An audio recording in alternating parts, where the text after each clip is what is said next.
Hello and welcome to Virtual Investor Conferences. My name is Bob Power, and on behalf of OTC Markets, we're very pleased you've joined us for our next live presentation from West Vault Mining. Please note you can submit questions in the box to the left of the slides. You can also view a company's availability for one-on-one meetings through the Schedule Meetings tab found on the conference platform.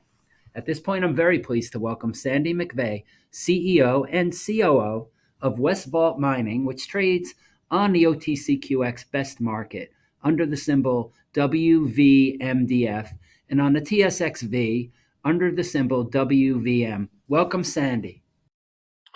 Thanks, Bob.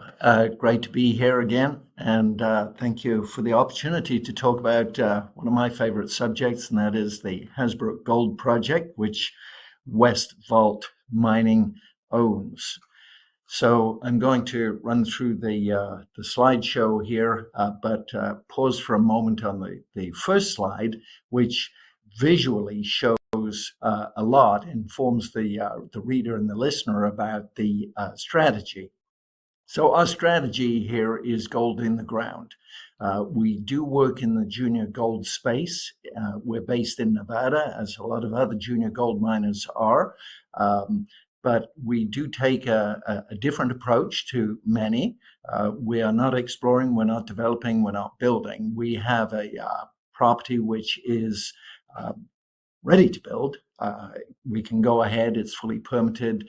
And the representation of this strategy, which is a strategy to maximize shareholder value and minimize risk, is the gold is there in the ground, it's fully permitted, it is a valuable asset on its own.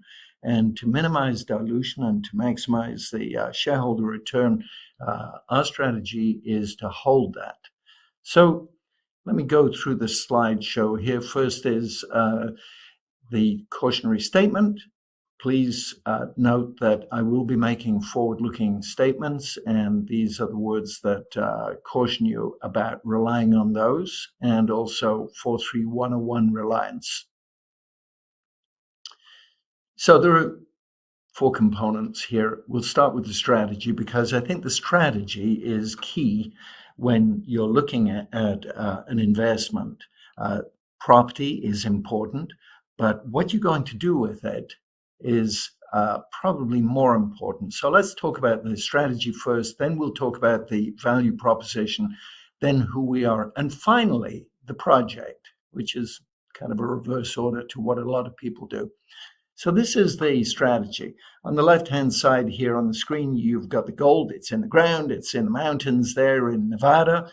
We know what it is. Then you would then go to the center and you might make the decision to go mining. You would get a bunch of money raised in the markets and incur debt, take on risk. You would spend that money and you would move from having something that you're holding to actually producing gold.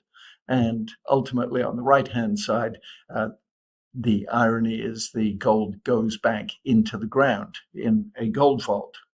So we view this as the appropriate approach for this project, not necessarily to build at this time.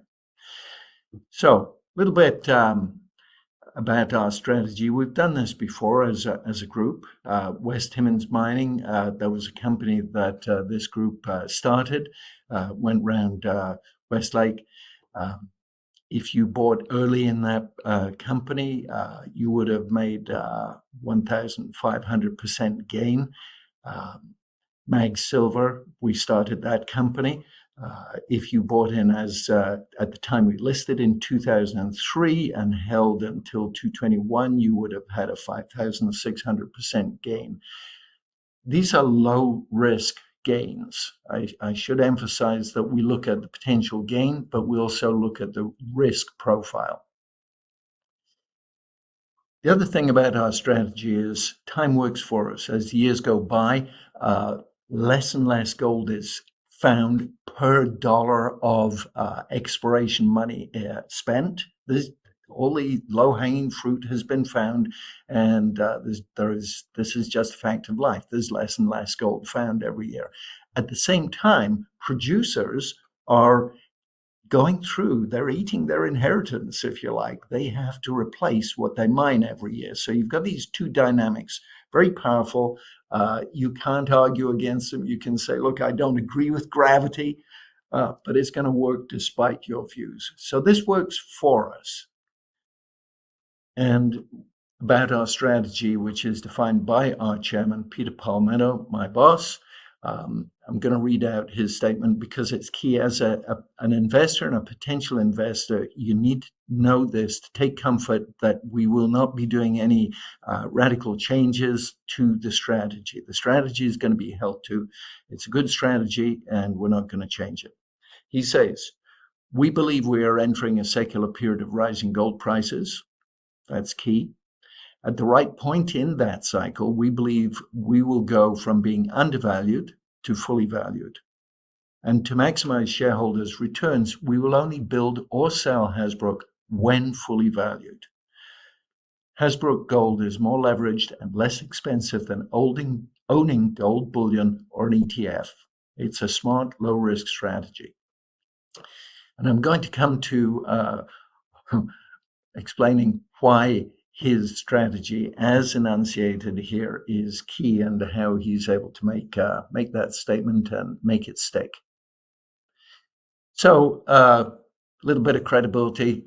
We all know Rick Rule, early investor, still an investor, I believe. I asked him, what do you think about our gold in the ground strategy? Other junior gold producer developers would rush to construction at this point. We're not. He said, I like the strategy. It'll take time, but limiting dilution around a proven deposit is a good strategy. And then he added humorously these words, one needs to be tolerant of boredom. I am if the alternative is terror. The terror to which he's alluding is that of a single project company which tries to get their project up and running and built and doesn't always work out. Now, Tom Kaplan, billionaire, made his money in the gold space with the Electrum Group. He's not an investor, but I like his quote here, which supports our thesis. This is how you make money. People think production is how you make money. It is not, is what he says. He says it's selling something at a high price. That's how you make money. So the value proposition, that was a little bit about the strategy. Support for this. Typically projects, permitted projects in good jurisdictions should be at 0.45 times PNAV. At first pour of gold, you might be at 1 times PNAV. We're at the moment at 0.13.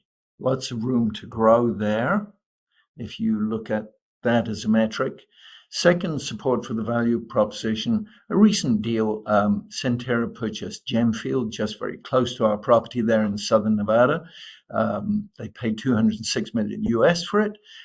They have 483 recoverable gold ounces per the most recent 43101 report, which puts the price per saleable ounce at 427 US.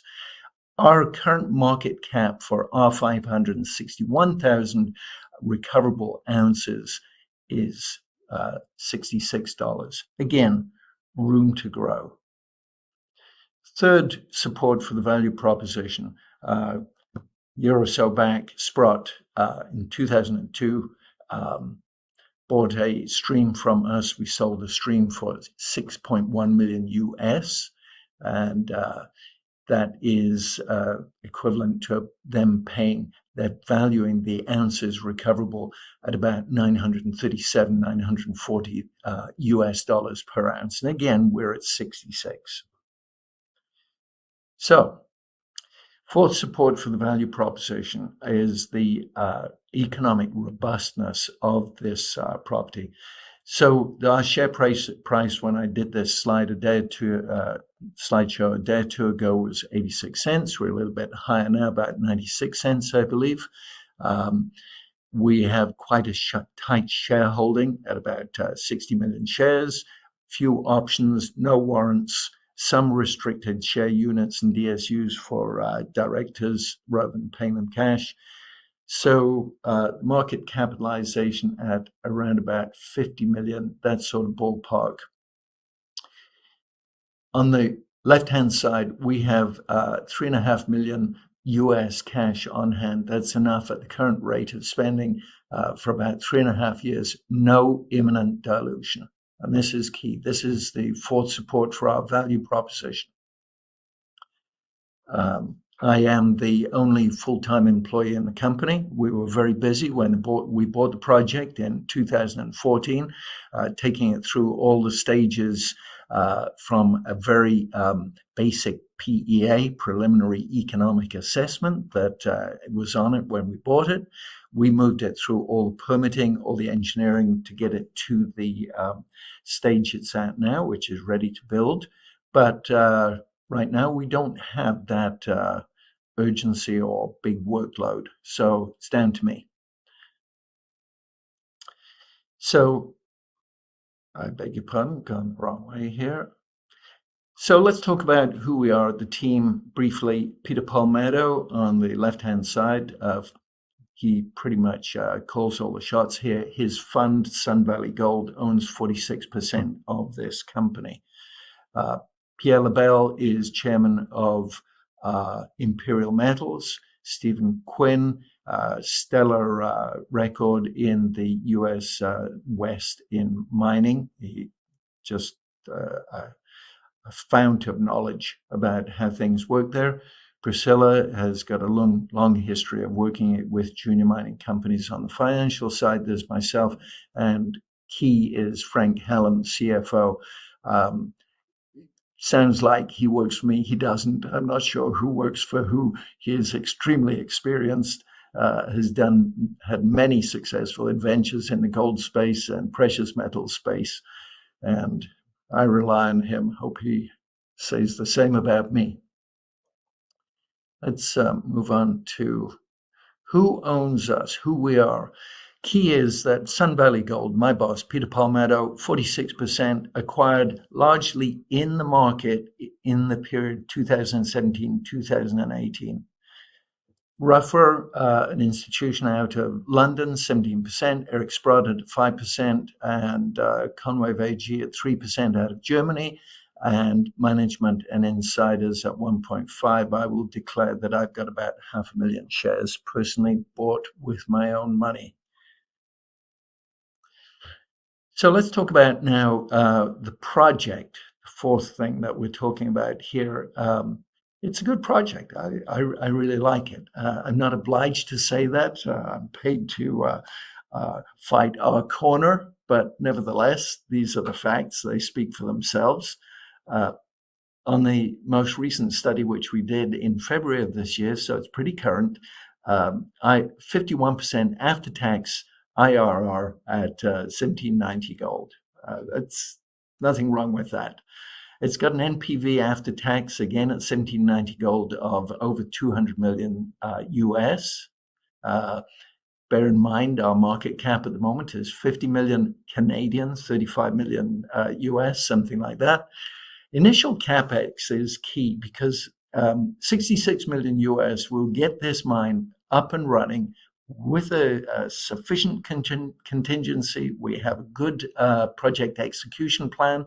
We have a level 3 execution schedule. We've got turnkey quotes. It's ready to go. We're well beyond study level. And that 66 million is my number as CEO and COO. If I get the nod, go ahead and build this mine. I expect my feet to be held to the fire on that number. I believe that's very doable at that number, and it's a low number compared to maybe, similar projects, 200 million in initial cap. All-in sustaining cost is low. You've got less than $900 all-in sustaining costs. You've got a gold price of $2,000 today. There's a margin there, margin of safety and profitability. Recoverable gold just short of 600,000 gold ounces, a little bit of silver in addition to that. How safe is the project? Technologically, We have over 600 boreholes.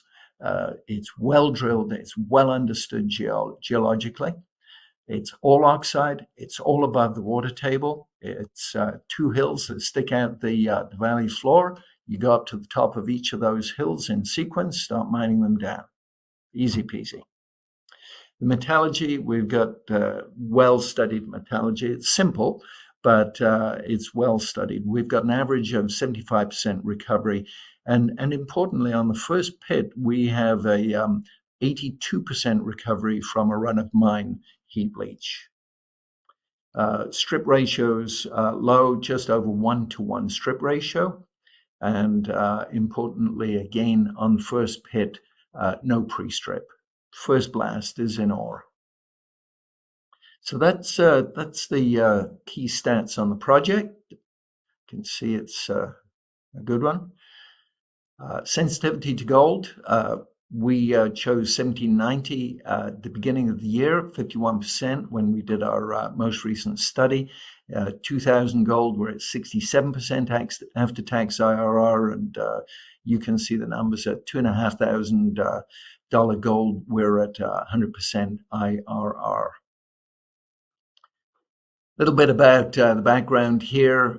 Nevada's probably the most attractive, best, safest place to do mining business. We're down in the south. This is our property in the blue. It's quite a large land package. We have the first pit here in the north, right next to the town of Tonopah. We have the second pit, which is 5 miles to the south, and something like 12,000 acres, which we could explore on. We're not going to explore at the moment. Now is not the time to spend money doing that. If we found more gold, it really wouldn't push the needle. When you're at 50% plus IRR, it doesn't make sense to spend money to try to go to 55% IRR. That money will be spent on exploration when the mine starts up into construction and production. First pit is 3 hills. Here's a picture of the 3 hills. You can see 2, the third one's hiding behind. It's going to produce for 2 years at 70,000 ounces a year, no pre-strip, 0.9-to-1 strip ratio, 82% recovery from a heap leach. You can see on the section here, the color indicates what's mineralized, and you can see there's color all the way through this. Sweet little pit. Love it if it had been bigger, but that's fine. It also has expansion potential. So in this plan view, here's the pit.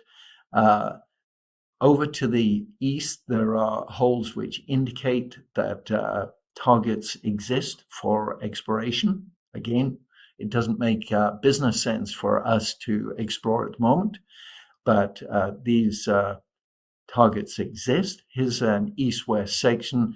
Here's the pit, and you can see this yellow color is the ore body dipping down to the east. There's something over here.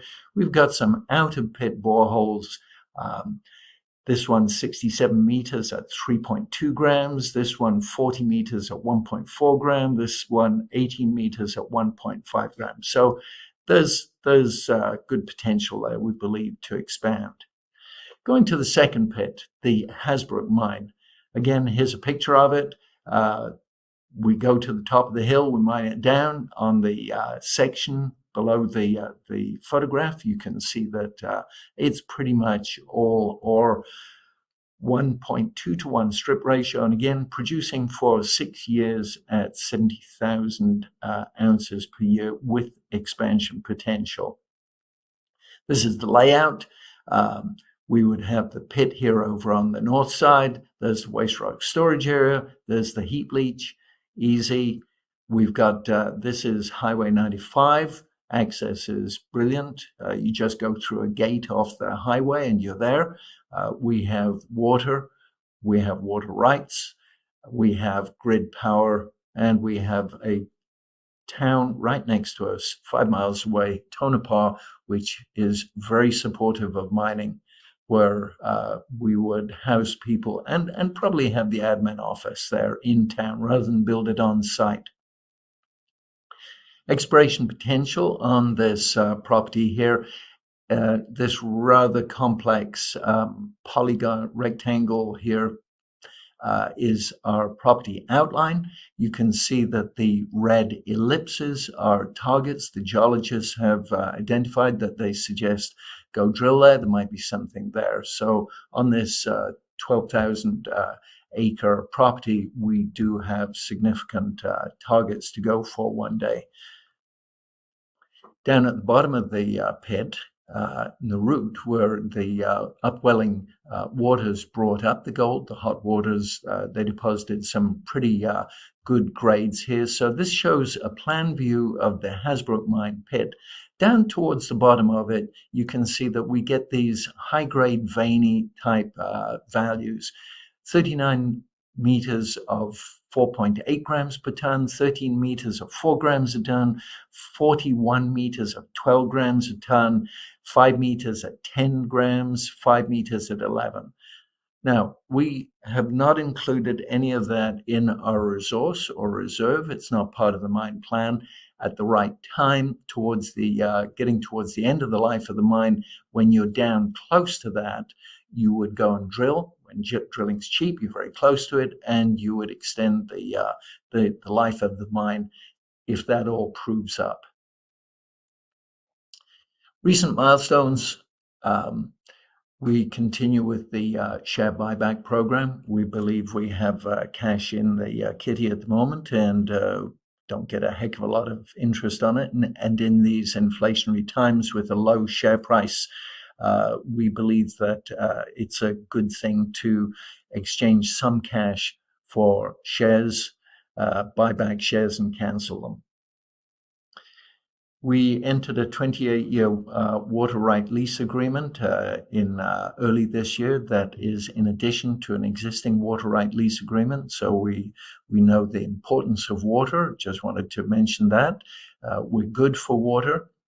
We did the updated pre-feasibility study in 2023. I gave the key numbers on that. The old study was 2016. It was getting a little bit stale. So 51% after-tax IRR at $1,790 gold. That's up from 43% in 2016. Now, the fact that it's gone from 43% to 51%, two things have changed. Obviously, gold has gone up. We used $1,295 gold, I think, in the 2016 study, and in the 2023 study, we used $1,790 gold. But additionally, costs have increased a lot. And the fact that in 2016, we were at 43% after-tax IRR, and we're now at 51%, is instructive in that it shows that this is a highly efficient project. While costs go up and gold goes up, the impact of an increasing gold price is more influential than the increase in the operating costs. And then finally, to make sure that we're doing the right thing on ESG, we do sponsor research on desertification, how to sequester carbon dioxide and other gases in desert biota. So we continue with that. We've been able to engage 4 or 5 other companies to join with us in a group to sponsor this very important work done by the University of Nevada, Reno ecological scientists who are world class. They are really top drawer. So that's the presentation. I'm going to skip the summary. I've got a few minutes left and throw it open to questions and answers. So I have a question. Do we have an active buyback program? Yes, we do. Key milestones for 2024, and do you see any headwinds? The main thing is the gold, the energy, the enthusiasm, if you like, for the gold space. It's been pretty blah for the last few years. That will change. It always does. That is the key milestone. It's out of our control, but we're in a good position to be ready for when that happens. We keep our powder dry, and when the time comes to promote, we will do that very actively. I've got a question here about project infrastructure for Hasbrook. I don't know quite how to answer that, other than that it's a lake table. It's all there. We've got power. We've got a road. We've right next to us. We've got water. It's all there. Expectations for mergers and acquisition in the junior gold mining space in 2024. I'm not going to talk about other people, what they do. We are open for business. We will always act in the shareholders' interest, whether that means we hold, we build, or we sell. We will make that decision based on what is in the shareholders' best interest. Bear in mind, we're all shareholders here. We don't have a great inbuilt appetite, because we've got a project that can be built, that we will go ahead and build it. If that's the right thing for the shareholders, then we will do it. If it isn't, we won't do it. I think that's all the questions that I can see. Thank you for those. I hope I've answered them well enough, appropriately. Summarizing in the last few minutes of this presentation, what we're doing is we're buying low, selling high. We bought the project, 75% of the project, for $20 million in 2014. We spent about $8 million directly on it, on the permitting and the engineering. So we haven't spent a lot of money on it. Now we're letting the gold cycle do the heavy lifting going forward.